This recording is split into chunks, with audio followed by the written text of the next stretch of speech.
Hi there, this is Anita from Her Divine Path. Welcome back to Inspiring Authenticity with Nature-Led Wisdom, Ancestral Knowledge, and of course, Inner Recalibration. Let's go.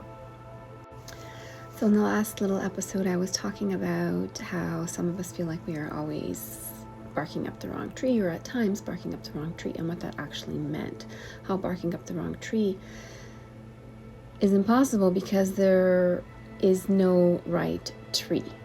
And perhaps what is transpiring is this idea that we are standing between two trees, and in that place of unknowing. And when we are in a place of unknowing, everything is possible. We just have to quiet our minds, take a deep breath, pause, reflect, and understand that whatever we decide will be led through by our own inner guidance. So let's dive a little bit deeper into that, because I did talk about in that tiny little episode about what it actually means when we are outpacing and outspacing our container, and I'm going to dive a little deeper into that. Again, this is Anita from Her Divine Path. If you find any of this wisdom resonates with you, feel free to follow, click on the subscribe button, or even just give a like or leave a comment, and let's get into it. Okay, so let's talk about outpacing and outspacing your container, because this is in reference to how many of us feel like when a road that we are going along is blocked, or we start getting a lot of obstacles that prohibit us from moving forward. I think it's really important that we take the time to understand that those obstacles are there to protect us from the energy that we are not yet ready to align with, and perhaps an energy that we are not meant to align with. So this is why I say that sometimes we are not barking up the wrong tree, but that instead we are standing between trees. Now, outpacing one's container, because this is a huge part of it, right? This is when our intuition grows faster than our actual vessel and space that is holding us. What happens in this situation is your depth is being expanded, and your depth is your inner capacity. So when you do a lot of spiritual work and you start aligning with your higher consciousness in ways that most people don't, you are going to find that you have a lot more depth, but your container and your vessel, the space, may not be ready to hold that yet. So you are actually outpacing that. It's like being on a wind sail and moving faster than you can actually control the sail.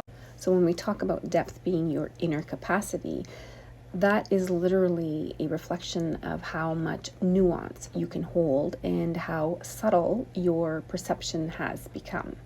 It's in reference to how complex your understanding of life has become. And for those who are awakening and have heightened their awareness and are raising their consciousness, we have a tremendous amount of depth to us, meaning that we can hold a lot of nuance, and our perception has become utterly refined. As well, it means that our understanding of very complex situations is elaborated, it's deepened. It also refers to how quietly you can sense a truth without needing the truth to actually perform right out in front of you. So it's sort of like reading between the lines, and people who have an immense amount of depth are really capable of reading between the lines and of sensing and perceiving the truth without the truth actually being in front of them. It's a hidden language, really, and it's extremely powerful. So when our depth is growing invisibly, as we don't see this because we are concentrated on heightening our consciousness and raising our awareness, and it's something that is happening so subtly in one way, and then so physically and almost violently, psychologically and emotionally, we don't notice the difference between our depth and the container that is holding us or the space that is holding us. And so we literally start outpacing that. We literally start outgrowing our vessel, our space, our container. And a container is everything that holds you, everything that helps you deliver that depth. So if you are in a container with a depth that is growing exponentially and your container is very small and narrow, then you are going to feel quite restricted. That expansion is going to feel tightened, as I mentioned in the last video. It's not going to feel like an expansive expansion. It's going to feel like a tightened expansion, a suffocation, a restricting, a constricting. And so what do we do in those situations? We sometimes believe that perhaps the road we are going on, the path we are following, is the wrong path, or we are barking up the wrong tree. So how does depth grow for us? Well, it basically matures through a lot of our lived experience, our losses, discernment, our restraint, and of course, time. And for many of us, that has been growing profoundly since 2020. And for me, more specifically, in the last year, I have refined my discernment and my perception. So let's look at a moment at the container. So as mentioned, the container is everything that holds and delivers that depth. So it would be the platforms you are using, your voice, the formats you are speaking through, the language you are using, the audience that you are currently addressing, or the people you surround yourself with, even the roles that you've assigned yourself now that you don't play anymore, or that those are all part of your container. So when depth outpaces and outspaces your container, here's what it actually feels like. It feels like you're speaking and you're saying things, but they seem to be falling on deaf ears, or they are landing flat. You're ahead of a conversation that you're in, and no one else seems to understand what you are saying but you, and perhaps those like-minded with you. But if you are in the wrong container, there isn't going to be anybody that is understanding you.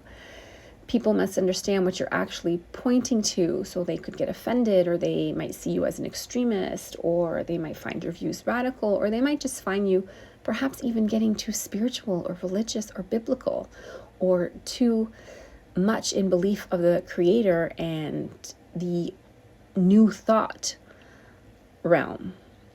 It also could look like your work just isn't making enough noise for the spaces that are really noisy. Your work might be more subtle and more quiet. And at the same time, your work might seem just a little too refined and too sharp and too intellectual, too philosophical, too out there for even the sharpest ones and even the noise. It also looks like when you're just tired of simplifying things that no longer feel simple. Life is simple, but it's also extremely complex. I mean, there is so much in the vast unknown that we can barely even touch. But for those of us who have a heightened awareness and are raising our consciousness, we understand that there is an element to life in the universe that is understood, but also inexplicable. It's like pouring old wine into a glass that was a shot glass and not actually meant for wine. There was nothing wrong with the wine, and there was nothing wrong with the shot glass. But what you are doing is you are taking something that is full body aged, aromatic, fruit of the vine, and meant to be savored in something broad, something that allows its aroma to filter through the air, and pouring it into something that is small, used for something sweet and richer, more like a digestif or an aperitif. And so why this phase feels like we are standing between the trees, not barking up the wrong tree, is because the container, the old container, no longer fits us, but the new one hasn't formed for us yet. And so we are standing at this in between, and there's no obvious next step yet. And just a reminder, forests don't grow in straight lines. They grow by spacing. And yes, standing between the trees is uncomfortable because you don't know which tree to lean up against quite yet, but it's also where your sight widens.